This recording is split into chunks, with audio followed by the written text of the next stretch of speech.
a nossa aula sobre geometria euclidiana ou geometria de posição.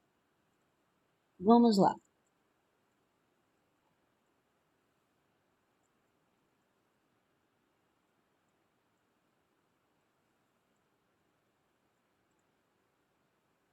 Aqui a gente começa um pouquinho com essa breve história aí, que nós ouvimos um pouco sobre ela, né?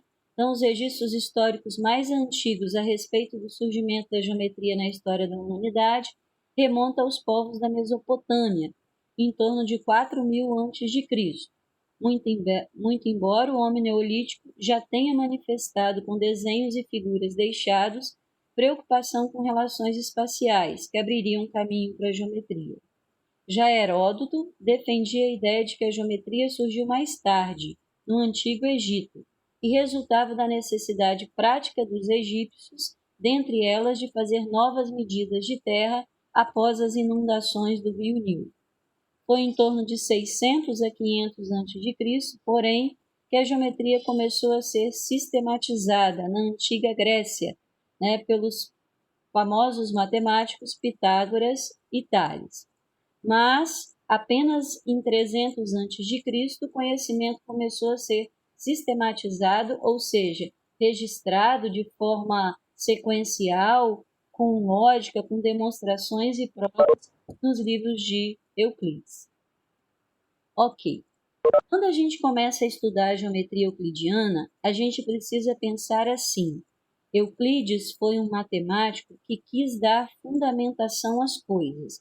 Então, por exemplo, eu não posso chegar para você e falar de reta ou falar de plano sem antes termos um prévio conhecimento. Então, tudo que foi criado a partir das ideias de Euclides foi criado a partir de algo que anteriormente havia sido definido ou enunciado. Então, Euclides falou assim: para que eu inicie a geometria, eu vou pegar 3 entes geométricos primitivos. O que são os entes geométricos primitivos? São coisas que, quando eu falar, vem na sua cabeça uma ideia, mas a gente não define. Que coisas são essas? Por exemplo, quando eu falo ponto, na sua cabeça pode vir coisas que lhe dão a ideia de um ponto, a cabeça de um alfinete, uma estrela no firmamento, Eu não preciso definir o que é ponto para que você saiba o que é ponto. Se eu falo reta, você pode pensar o encontro das paredes, Então, quando eu falo reta, eu também não preciso de uma definição para que você me entenda. E quando eu falo plano, o que é plano? Exemplo, uma folha de caderno, o tampo de uma mesa. Isso é um plano e você também tem a ideia. Então, Euclides começou assim: eu vou usar 3 entes geométricos primitivos. Eles não serão definidos, mas quando a gente fala, a gente tem a ideia, que é o ponto, a reta e o plano. Então, vamos lá, vamos pegar esse cubo aqui. Quando eu falo desses encontros das faces, que são as arestas, que ideia vem para você? A ideia de uma reta. Quando eu falo do ponto de encontro das arestas, que ideia vem para você quando eu falo dos vértices? De pontos, E quando eu falo das faces que compõem o meu cubo, vem aí a ideia de plano, tá? Então, ponto, reta e plano serão as ideias primitivas que a gente vai utilizar para definir o resto. O que é importante você saber sobre ponto, reta e plano? O ponto, ele é adimensional, ou seja, ele não tem dimensão. A reta é unidimensional, ela tem uma única dimensão, que é o comprimento. E o plano, ele é bidimensional, porque ele tem comprimento e largura, tá? Então, ponto adimensional, reta unidimensional e plano bidimensional.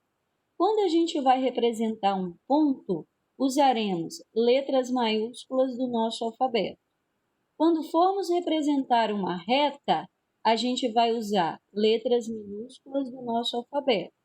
E quando formos representar um plano, letras minúsculas do alfabeto grego, alfa, beta, gama, entre outras, tá? Então, vamos lá. O ponto não possui dimensão, por isso ele é adimensional. Sua representação geométrica vai ser por uma letra maiúscula. A reta é unidimensional e tem um comprimento infinito. Reta é infinita. Sua representação geométrica costuma ser indicada por uma letra minúscula do nosso alfabeto. O plano é bidimensional, de largura e comprimento, e ele é infinito, tá? Ele não possui espessura. Então, por exemplo, quando eu lhe dou uma ideia de folha, é apenas uma ideia, porque a folha tem espessura. E a ideia de plano é sem espessura, é apenas com comprimento e largura, ok? Então, ó, o que eu tenho desenhado aqui é uma parte de uma reta, porque a reta é infinita. O que eu tenho desenhado aqui é uma parte de um plano, porque o plano é infinito. Vou te dar um exemplo. Eu estou no quarto de estudos aqui de casa. Ele tem teto, que é uma parte do plano, porque o plano é infinito. As paredes laterais são partes de outros planos. E o chão é parte ainda de um outro plano. Tá? Então, a gente tem ideias, mas deve lembrar que eles são ilimitados, ou seja, que eles não têm início nem fim. Agora, vamos trabalhar com a ideia de pertinência e continência. Você já trabalhou com essas ideias quando você estudou conjunto, né? Lembra, quando nós estudamos conjunto, a relação de elemento para conjunto é uma relação de pertence ou não pertence. A relação de subconjunto ou de conjunto para conjunto é uma relação de está contido, não está contido, contém ou não contém.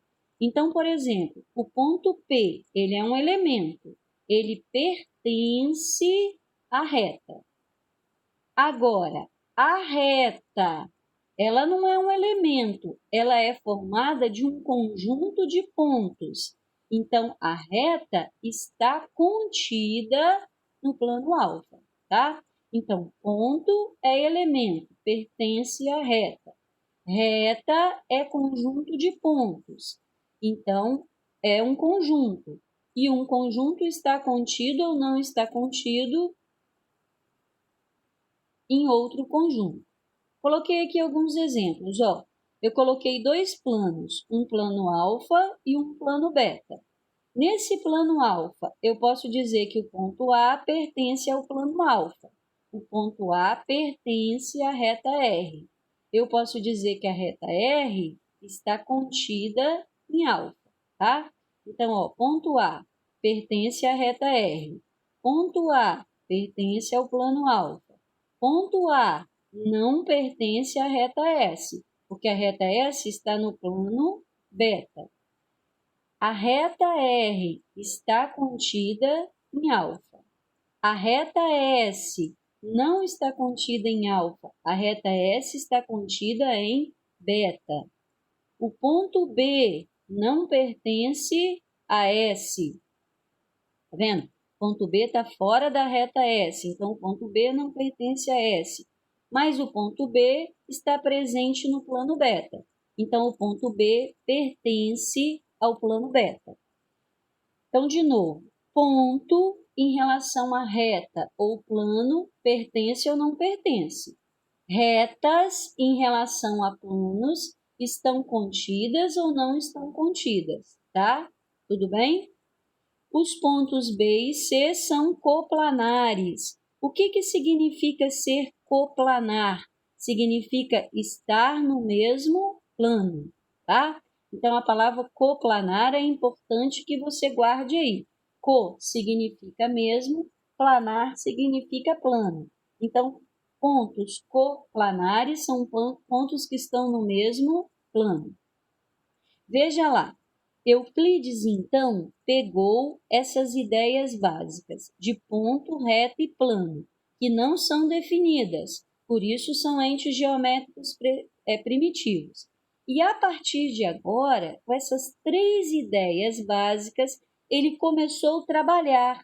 E esses trabalhos envolvendo essas 3 coisas, montou-se os axiomas ou postulados. O que significa axioma? Significa digno de confiança, né? É algo que você não vai provar, mas é algo que você vai olhar e vai concordar.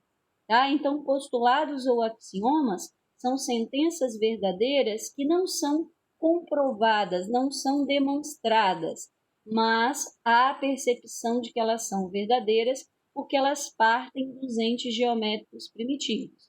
Então, temos aqui, axiomas ou postulados são proposições aceitas como verdadeiras, não admitindo demonstrações formais. Estabelecem relações entre pontos, retas e planos. Tá? Então, os axiomas, eles lidam com os entes geométricos primitivos, montando novas ideias. E os teoremas, eles precisam ser demonstrados. E eles precisam ser demonstrados a partir de quê? A partir dos postulados que foram criados, tá? Então, repetindo para você fixar essa ideia. Ponto, reta e plano, entes geométricos primitivos, não se define. Com as ideias de ponto, reta e plano, você monta postulados, que são novas ideias usando os entes geométricos primitivos. Essas novas ideias ainda não são provadas, mas são dignas de confiança. Depois que você tiver axioma, você começa a juntar os postulados, os axiomas, e passa a ter os teoremas. Entendido até aqui essas ideias?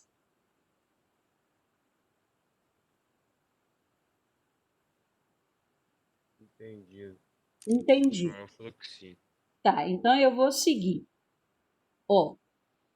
Aqui é apenas uma tradução, né? Axioma significa digno de confiança, teorema é uma palavra proveniente da palavra grega que significa medito, penso, né? Demonstro.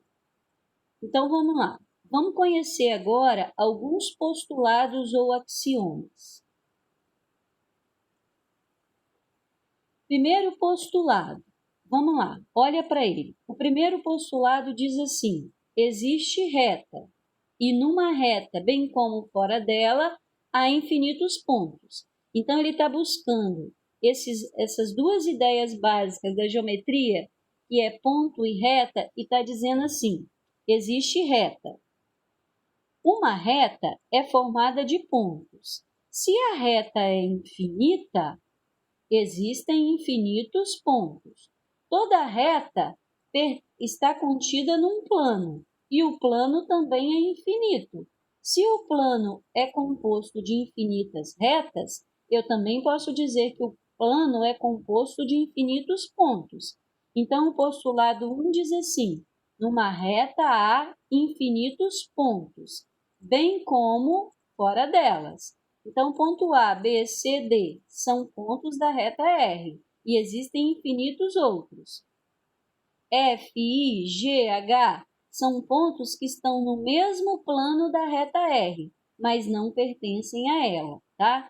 Usando então a simbologia. Ponto A pertence à reta R, ponto B pertence à reta R, ponto C pertence à reta R, ponto D também pertence. O ponto F não pertence, nem o I, nem o G, nem o H, tá? Qual é o postulado 2? Existe plano, e num plano, bem como fora dele, existem infinitos pontos. Como assim, Lene? Eu tenho um plano.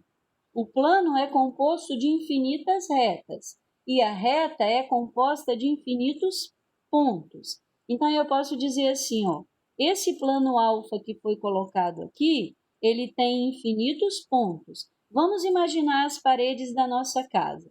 O teto é um plano, ele tem infinitos pontos, mas a parede lateral é um outro plano, que possui pontos que não pertencem ao teto.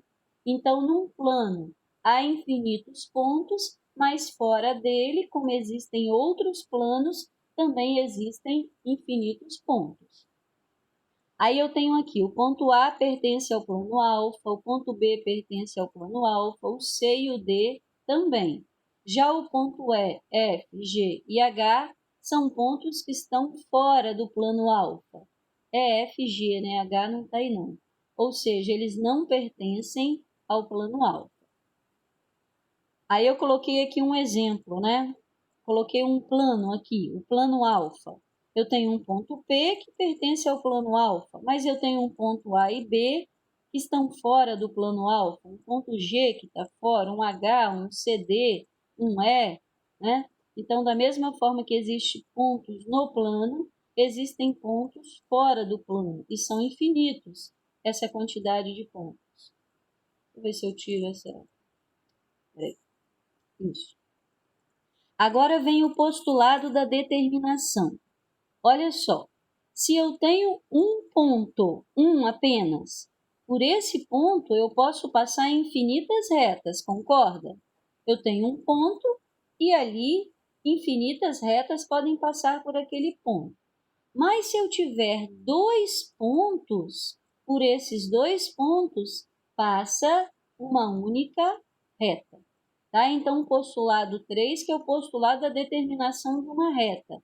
Se eu tiver dois pontos, por esses dois pontos passa aí uma única reta, que é a reta que passa pelos pontos A e B. Postulado 4, muito importante esse postulado.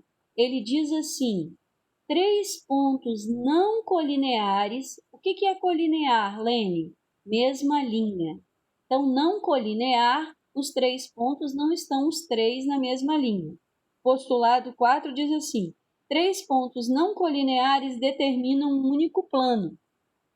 Essa ideia que a gente tem de que é preciso 4 pontos para determinar um plano é uma ideia errada. Para que a gente determine um plano, a gente precisa de apenas 3 pontos. Por quê? Porque, olha só, se eu tenho uma reta, todos os pontos estão colineares, estão presentes nela. A partir do momento que eu desalinho um ponto, se eu ligasse, por exemplo, um ponto C que eu coloquei aqui, e a um ponto B, eu desalinhei. Ao desalinhar, eu não tenho mais reta, eu tenho uma outra coisa. Que coisa é essa? É o plano, tá? Então, um plano é formado por 3 pontos distintos, ou seja, diferentes, e não colineares. Vou trabalhar algumas ideias importantes com você. Exemplo, às vezes você tem uma carteira de quatro pés e você percebe que ela está balançando. Por que aquela carteira balança? Porque com 4 pés você forma mais de um plano. E assim sendo, se o chão estiver desnivelado, você vai ter que colocar um calço debaixo de algum daqueles pés para você nivelar. Por que uma pessoa, quando vai usar uma maquininha do teodolito, só um pouquinho, tá, Alan? Quando vai usar a maquininha do teodolito, ela coloca em cima do tripé. Por que quando você vai gravar algo, você também usa um tripé, vai fotografar? Porque quando você tem um tripé, ele forma entre os 3 pés um único plano. E um único plano dá sustentação, dá estabilidade, não balança. A partir do momento que você tiver mais de 3 pés, se houver um desnível no solo, vai balançar. Pode falar, Alan. O Renan está perguntando se essa matéria vai ter cálculo ou se vai ser apenas análise em si. Essa matéria é grande parte análise. Deixa eu chegar aos Tá, exercícios que vocês vão perceber, tá bem? beleza. Ela é diferente, mas ela é gostosa de trabalhar. Então vamos lá. Primeira coisa que eu falei, primeiro postulado básico de Euclides. Tanto numa reta como fora dela, existem infinitos pontos. Segundo postulado básico, tanto num plano como fora dele, existem infinitos pontos. Terceiro, por 2 pontos distintos passa uma única reta. Quarto, 3 pontos distintos e não colineares formam um plano, um único plano. Vamos lá. Eu trouxe para você, quem viu o vídeo lá, viu isso daqui. Uma coisa muito legal que é no livro Urupê, do Monteiro Lobato. Né? Monteiro Lobato aí, grande escritor. Eu acredito que vocês, assim como eu, leu vários livros, assistiu o Sítio do Pica-Pau Amarelo, né? E nesse conto dos Urupês, que fala sobre o Jeca Tatu, que ele até o critica, dizendo que ele é extremamente preguiçoso, ele mostra aqui, ó, uma parte do conto envolvendo essa ideia de que se você tem um banco de 3 pés, você tem estabilidade para não balançar. Ó, sua casa de sapé e lama faz sorrir aos bichos que moram em toca e gargalhar ao João de Barro. Pura biboca de bosquimano. Mobília nenhuma. A cama é uma espipada, esteira de peri posta sobre o chão batido. Às vezes se dá o luxo de um banquinho de 3 pernas para hóspedes. 3 pernas permitem equilíbrio. Inútil, portanto, meter a quarta, o que ainda o obrigaria a nivelar o chão. Então, Monteiro Lobato chama atenção para isso. Né? Se ele tem um banquinho de 3 pés, por pior que seja o chão dele, quem for sentar naquele banquinho está nivelado. Agora, se ele fizesse o chão lá e esse chão tivesse totalmente desnivelado, quem sentasse naquele banco de 4 pés iria balançar. Tá? Então, só trouxe aí como uma curiosidade, uma parte da história que mostra a importância da geometria. Tá? Agora vamos seguir. Postulado 5, postulado de inclusão. O que diz o postulado de inclusão? Se uma reta tem 2 pontos distintos num plano, ela está contida no plano. Ó, muita atenção aqui, né, nessas ideias que a gente vai trabalhar agora. Eu tenho uma reta. Se essa reta tiver apenas um ponto em comum com o plano, ela fura o plano, ela não pertence a ele. Mas se uma reta tiver 2 pontos no plano, ó, se ela tem 2 pontos no plano e ela passa por esses 2 pontos, significa que a reta está contida no plano. Tá? Então, se uma reta tem 2 pontos distintos no plano, então ela está contida no plano. Postulado 6. Por um ponto não pertencente a uma reta, existe uma única reta paralela à primeira. Ó, eu tenho essa reta aqui, que é a reta R, e quero traçar uma outra reta que seja paralela a R, passando por P. Para que essa reta de baixo seja paralela à reta de cima, só existe uma, porque só tem uma que tem a mesma posição da de cima, só que passando um pouco abaixo, passando pelo ponto P. Tá? Então, por um ponto não pertencente à reta, existe uma única reta paralela à primeira. Olha como Euclides foi minucioso nos postulados, porque depois, quando ele for criar teoremas, ele vai ter que usar as ideias que ele trabalhou nos postulados para demonstrar, tá? E vamos agora a algumas definições importantes que aconteceram ao longo da nossa aula. Só um minutinho aí. Deixa eu voltar aqui. Eu vou abrir a câmera, porque eu vou precisar mostrar algumas coisas aqui. Então, vamos lá compartilhar novamente onde estávamos.